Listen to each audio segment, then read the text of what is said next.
We're learning about Jesus here. Compassion, aggressive, surgical, relentless love. Knows everything about us. Isn't it good to be known? Painful as all get out, and good to be known by somebody. This kind of person anyway. He knows everything about you, absolutely everything. Kinky stuff, He knows. Hidden stuff from your youth, He knows. Financial stuff, He knows. Thoughts, He knows. Feelings, He knows. Midnight stuff, He knows. He knows you completely. And He's the most important person in the universe. How do we face the pain of being fully known?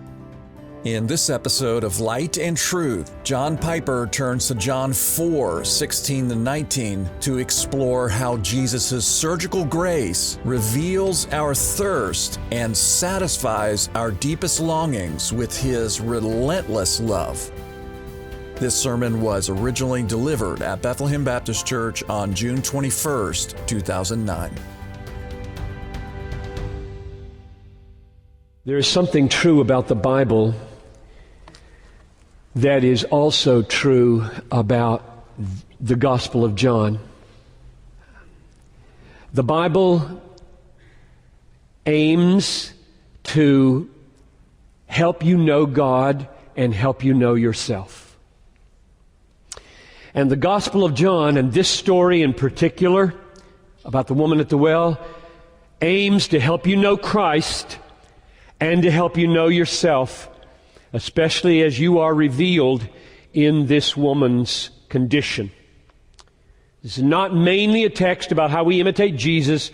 This is mainly a text about how we're saved by Jesus, having committed adultery over and over again in one form or another.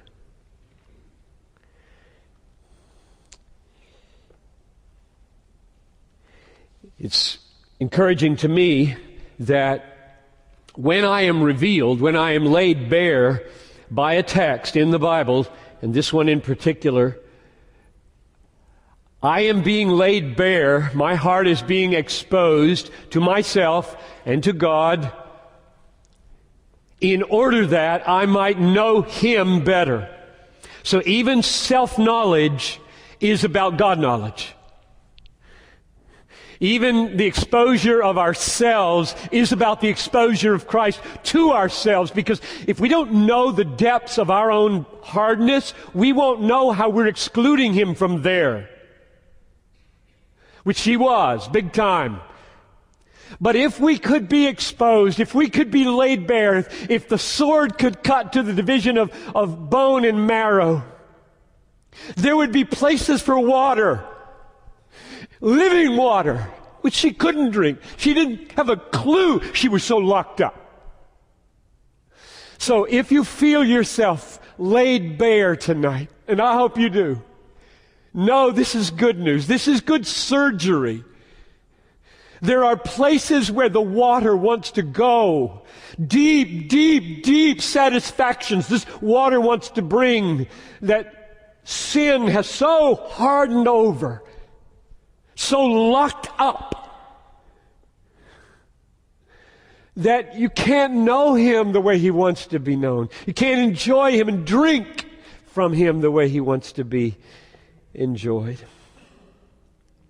This text looks like it's on a wild goose chase to me at first glance. She's just jerking Jesus all around. It seems on the surface of it, but she's not a goose in His eyes. And He's not confused about what He's doing. There is a kind of progression. Verses 1 to 15, He's the living water. Verses 16 to 19, He's a prophet. Verses 20 and 24, He's a Savior, enabling true spiritual worship. And in 25 and 26, He's the Messiah. This is going somewhere. And it is about Jesus, and it's about this woman, and it's about you and your connection with Him, and whether you can drink in prophet, Savior, Messiah at the depths of your locked up being. That's what it's about. So last time we looked at verses 1 to 15, and we saw in verse 10 that he has living water to give. And she's like Nicodemus, doesn't have a clue about the spiritual nature. Her spirit is dead. He's offering her drink for her spirit. She doesn't even know she has a spirit. She is so dead and so locked up and so blind and barren on the inner person that when he talks about living water for her spirit, she says, boy, if I could get somebody to carry this bucket, that would be great. Or, if I didn't have to come out here. She's just on another level because she's dead. So dead. Sir, verse 15, give me this water so that I will not be thirsty and don't have to come to draw water here. So she's just there and not where Jesus is. Now, a very surprising twist at verse 16. Seemingly, out of the blue, Jesus says, go call your husband and come here. Where did that come from? The woman answered him, I have no husband. Jesus, the prophet, says, you're right in saying you have no husband, for you have had 5 husbands, and the one you now have is not your husband. You have said truth. The woman said to him, Sir, I perceive you are a prophet. So, we move from Jesus in verses 1 to 15 as the living water. She doesn't get it at all, so he leaves that. He never returns there, never comes back to the water. He has made his impact. He's blasted all the taboos. He's done part of the work he came to do in Samaria. And now he acts as the prophet. He knows her public past, and he knows her secret present. Verse 18, you have had 5 husbands, and the one you now have is not your husband. So here's the question that I'm going to spend our whole time answering and unpacking the implications of the answers. Why did Jesus go there? Why did he leave behind living water? I'm living water here. We've got to work on this until you get it. And instead, he makes this abrupt change out of the blue. Go call your husband. Why?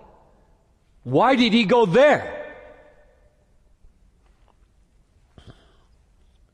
That's verse 16. Go call your husband. So he's going to come at her now from a totally different angle. He's been doing I'm living water.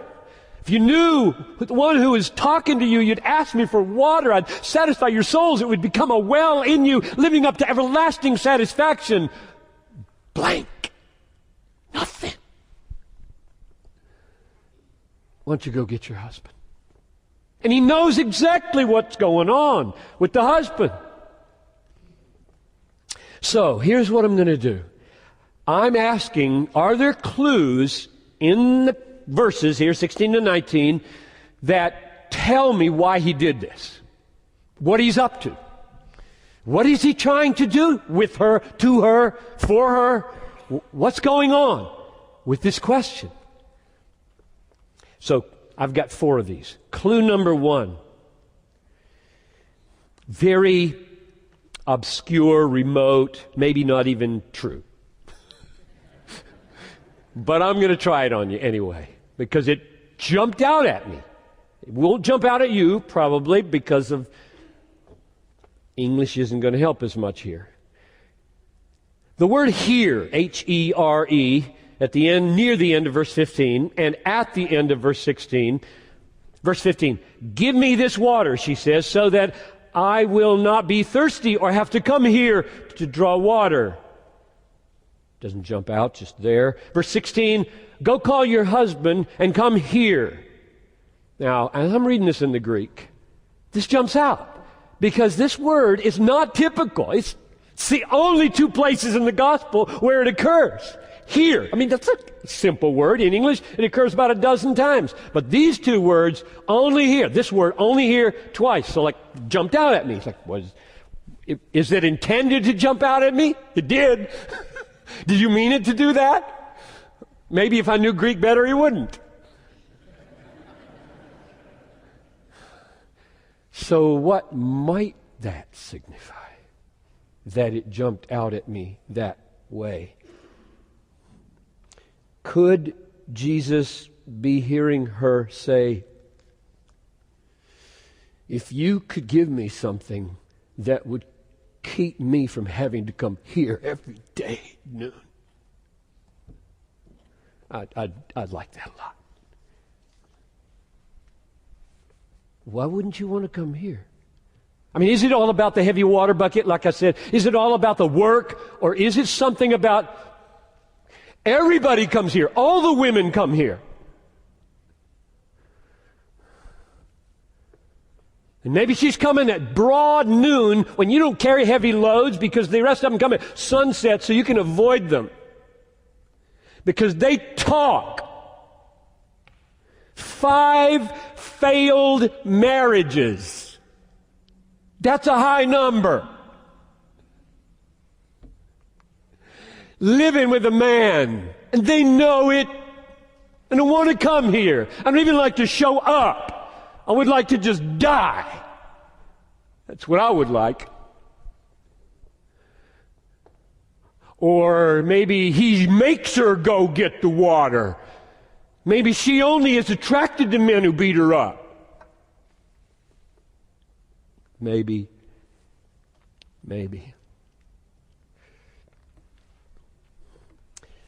It's very painful to come there, perhaps. You feel conspicuous, ma'am, perhaps vulnerable, perhaps. Maybe you should bring your husband with you to protect you and be honorable with you and like an elder in the gate. Go get your husband and he can stand for you and be upright with you and protect you from slander. Or isn't it like that at home? Clue number 1, maybe. This word, I don't want to come here. Go get your husband and bring him here. And he's going to open up. What is it about your life that makes you not want to come here? Number 2, they get clearer. Maybe he took this turn to her husband from the living water because he knew already that she didn't have a husband. She's living with her boyfriend, number 6. Verse 18 in the middle of verse, the one you now have is not your husband. So he knew that. He knew it when he said, go get your husband. That's very important. He knew when he asked her to get her husband, she didn't have one. He is intentionally exposing her to himself and to her. Not to everybody. Exposing her to herself. He's going to deal with this, and he knows it. He's exposing her sin. So that's clearly what's going on here. Since he knew when he said, go get your husband, that she didn't have one, this was going to expose a raw nerve.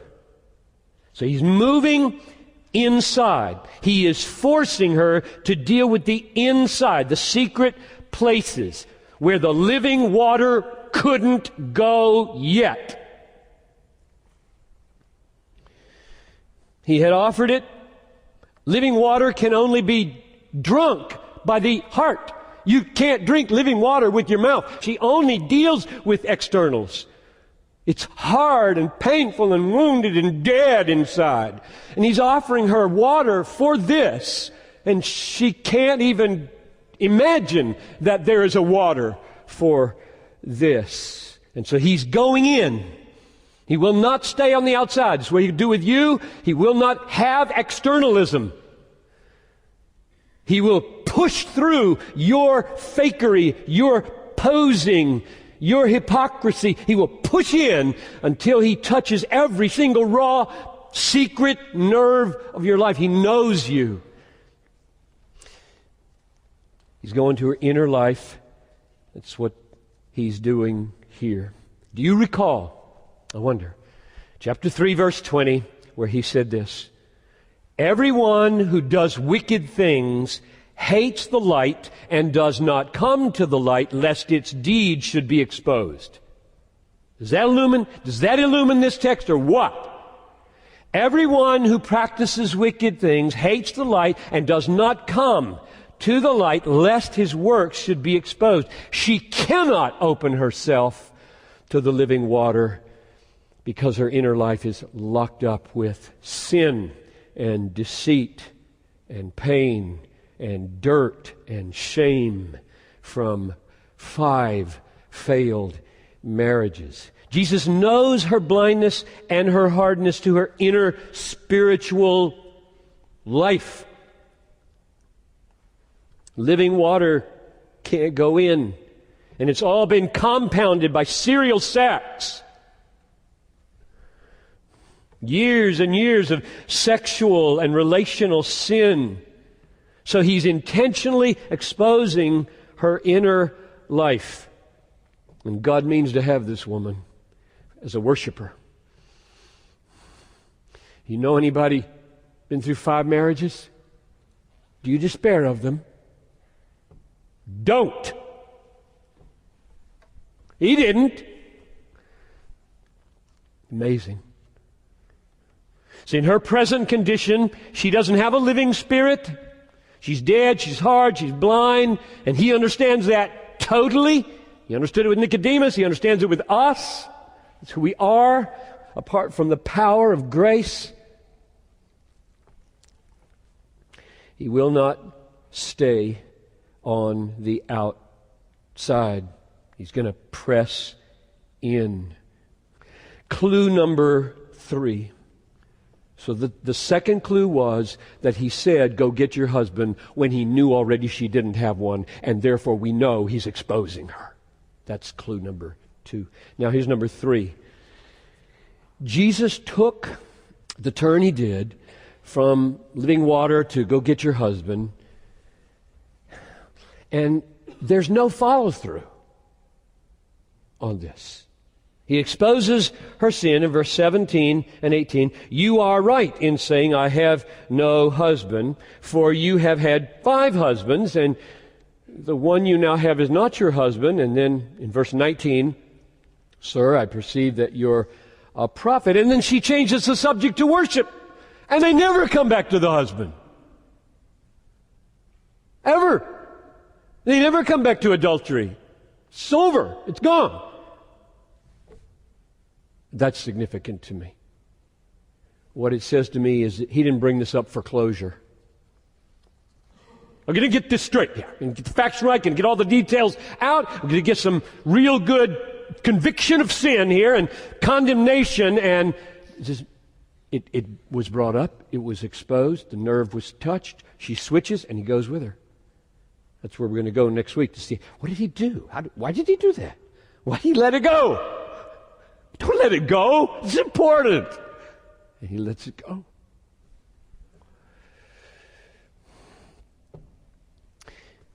He brought it up, I think, to expose her soul thirst that she doesn't know she has.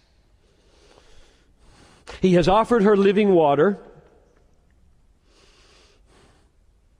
She has to drink it by faith with a heart that's tender and alive and touchable and feeling and able to weep and receive.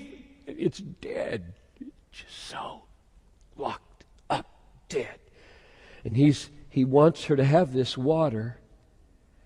And so He's showing her that her soul is thirsty. Now, why do I think that? No woman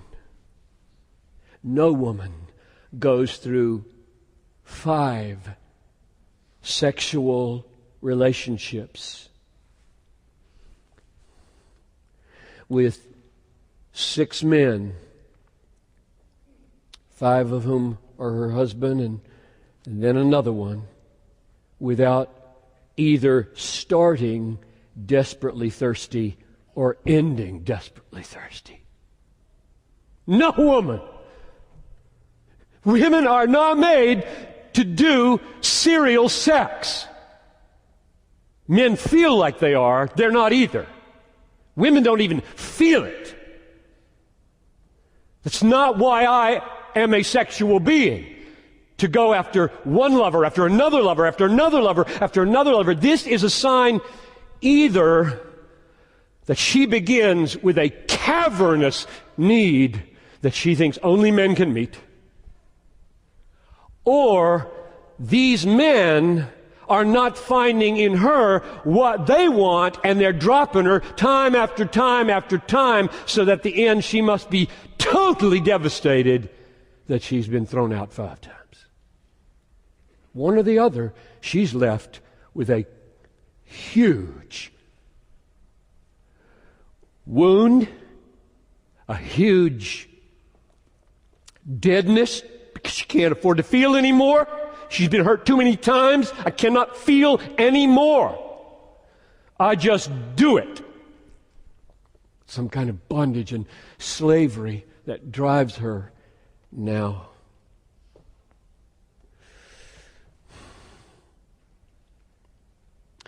She is locked, and he's going to move in. He's going to move in by showing her, you are thirsty. You are so thirsty. Wake up. Wake up. You think it's all about men. You think it's all about romance. You think it's all about being embraced and held. You think it's all about having security. It's not about any of that. It's about me. It's about water, and not sexually with me. Me, Messiah, Savior, prophet, water. Your soul is made to drink deep, deep, deep satisfaction from Jesus. And if you're not, I know what you're doing. You're into a serial routine. Probably for most of you, it's not sex. Some of you it is, for sure. Just jumping from bed to bed. Think that's it. But just in the moment, it's so water. It's so lie. And you know it the next morning. And you get harder and harder. We're learning about Jesus here. Compassion, aggressive, surgical, relentless love. Knows everything about us. Isn't it good to be known? Painful as all get out, and good to be known by somebody. This kind of person anyway. He knows everything about you, absolutely everything. Kinky stuff, he knows. Hidden stuff from your youth, he knows. Financial stuff, he knows. Thoughts, he knows. Feelings, he knows. Midnight stuff, he knows. He knows you completely. And he's the most important person in the universe. This is Light and Truth, God-centered preaching to help you see Christ clearly and treasure Him truly. I'm your host, Dan Kruver. Thank you for listening. On our next episode, John Piper continues our 10-part series, Christ, the Source of Eternal Satisfaction, with a sermon titled, Drink and Be Satisfied. I hope you'll join us. For more resources, visit desiringgod.org.